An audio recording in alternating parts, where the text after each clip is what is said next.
কি ব্যাপার, তুমি এখনো যাও নাই?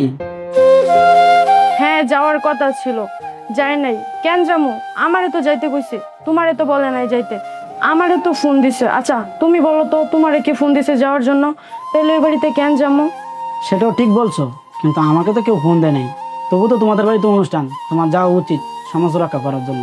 তুমি আমারে আর ওই বাড়িতে যাওয়ার কথা বইলো না।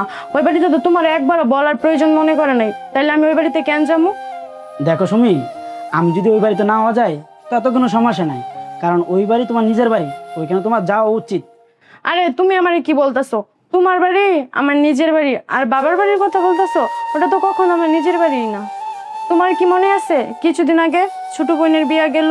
কই, বড় মেয়ে জামাইরা তো আমার বাপ মা খুব আদর করে শরবত নিয়ে খাওয়াইলো, আর তোমার তো ডাইকা নিয়ে এক গ্লাস পানিও দিল না। তাহলে আমি ওই বাড়িতে কেন যাবো? যে বাড়িতে তোমার কোনো মূল্যই নাই, ওই বাবার বাড়ি আমার লাগবো না। আমি ওই বাড়ি চাই না, আমি এখানেই অনেক সুখে আছি। আর জানো, নিজের চোখেই তো দেখলা, বাবার বাড়িতে যখন যাই একটা ব্যাগে করে কাপড় চোপড় নিয়ে যাই, কাপড় চোপড়ে যেটু গুছায় রাখবো সেই জায়গাটুকু পাই না। আর এখানে কত সুন্দর ড্রেসিং টেবিল, আর যেটাই চাই তোমার কাছে না চাওয়ার আগেই পাওয়া যায়। তাহলে আমার মতো সুখী আর কি আছে? এমনি আমি অনেক হ্যাপি আছি। বাবার বাড়ির সুখ আমার দরকার নাই, তোমার বাড়ির সুখে আমার যথেষ্ট। দেখো সুমি, তোমার যে কি বলবো, আসলে সত্যি কথা কি, তোমার মতন বউ পাওয়া ভাগ্যের বিষয়। Ta-ra-ra-ra-ra-ra-ra-ra, ta-ra-ra-ra-ra-ra.